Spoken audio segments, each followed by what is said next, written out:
A equal x element of N. X হচ্ছে মৌলিক সংখ্যা এবং বলছে যে 2 এর চেয়ে বড় হবে অথবা সমান এক্স এর মান, অথবা 7 এর চেয়ে ছোট অথবা 7 এর সমান মানটা হবে। এত হলে পি অফ এ নির্ণয় করে দেখাও যে এ সেটের উপাদান সংখ্যা যদি এন হয়, অর্থাৎ এ সেটের যে উপাদানগুলো আছে সেই সংখ্যা যদি এন হয়, তবে পি অফ এ এর উপাদান সংখ্যা to the power N K সমর্থন করে। পি অফ এ মানে এখানে পি অফ এ বলতে বোঝায় যে পাওয়ার অফ এ। তাহলে আগে আমরা এর মানটা নির্ণয় করব। তো লিখতে হবে দেওয়া আছে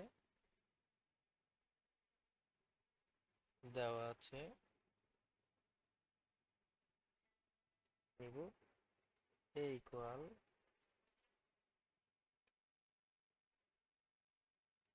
x element of n, so that x মৌলিক সংখ্যা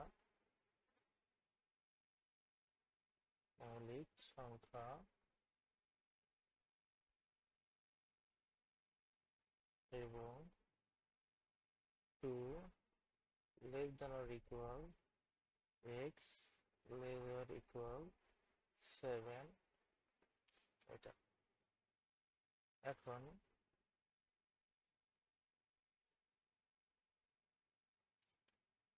দেওয়া আছে, এখন আমরা a এর মানটা নির্ণয় করব।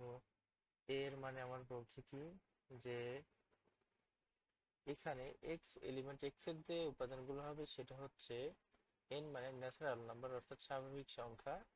এখন স্বাভাবিক সংখ্যার মধ্যে x হচ্ছে মৌলিক সংখ্যা যেগুলো পাওয়া যায় সেগুলো হবে, এবং সেই মৌলিক সংখ্যাটা এই কন্ডিশনের মধ্যে থাকতে হবে।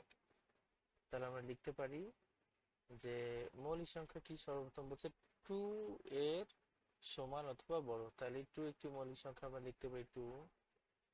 এরপরে আমরা 3 লিখতে পারি, কেন 3 তো 7 এর চেয়ে ছোট এবং 3 একটি মৌলিক সংখ্যা, এই জন্য আমরা 3 লিখব। তারপরে হচ্ছে 4 মৌলিক সংখ্যা না, তাই আমরা লিখবো না। 5 হচ্ছে মৌলিক সংখ্যা, তাহলে আমরা এখানে 5 লিখবো। এরপরে 6 মৌলিক সংখ্যা নাই, লিখবো না। 7 মৌলিক সংখ্যা, এখানে 7 এর সমান দিয়েছে তাই আমরা এখানে 7 কে নিতে পারবো। এই হচ্ছে আমার এর মান শেষ। এখন আমাকে বলছে যে এই এর মানটাকে পি অফ এ এর উপাদান সংখ্যা অর্থাৎ পাওয়ার অফ এ আকারে লিখতে হবে এর মানটাকে। তাহলে আমরা লিখি যে অতএব পি অফ এ, এটাকে কিভাবে লিখে, এটাকে লিখলে হয় প্রথমে যে কোনো সেট একটি ফাঁকা সেট থাকে, তারপরে টু, যত প্রকারে এটাকে সাজানো যায় আর কি, 3,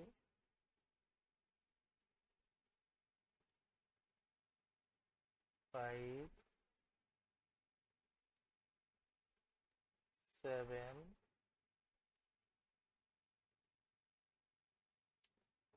2, 3 একবার লিখতে পারি, 2, 5,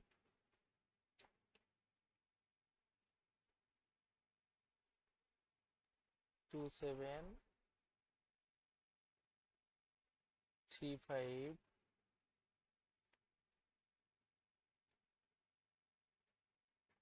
3, 7, 5, 7, 2, 3, 5, 2, 3, 7,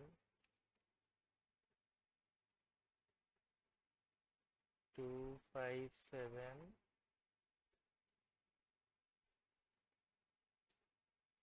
3, 5, 7, এটা হচ্ছে মোটটা, অর্থাৎ 2, 3, 5, 7, এই হলো মোটটা। তাহলে এটাকে আমি কত প্রকার সাজাতে পারলাম, যেটা হচ্ছে এটা। এখন আমার বলতেছে কি যে এটা হচ্ছে to the power N K সমর্থন করবে কিনা। তো এখানে হচ্ছে এ সেটের উপাদান সংখ্যা কি দেওয়া আছে, এখানে এ সেটের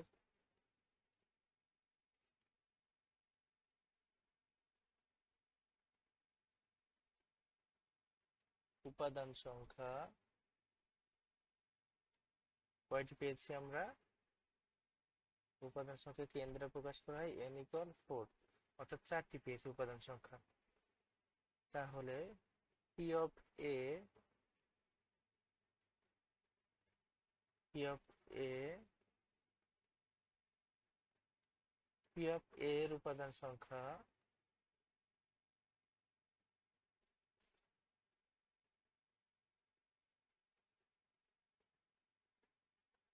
p অফ a এর উপাদান সংখ্যা আমরা দেখতে পাচ্ছি উপাদান সংখ্যার সূত্রটা কি, যে টু দি পাওয়ার n, যেহেতু উপাদান সংখ্যা n সমান 4টি আছে, তাহলে 2 এর উপর যদি 4 হয় তাহলে এখানে হয় কত?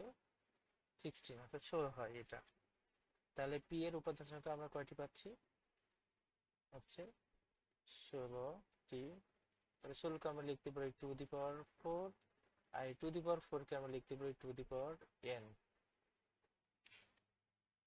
অতএব p অফ a এর উপাদান সংখ্যা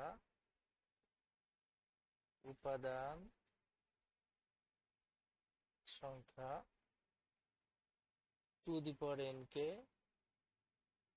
সমর্থন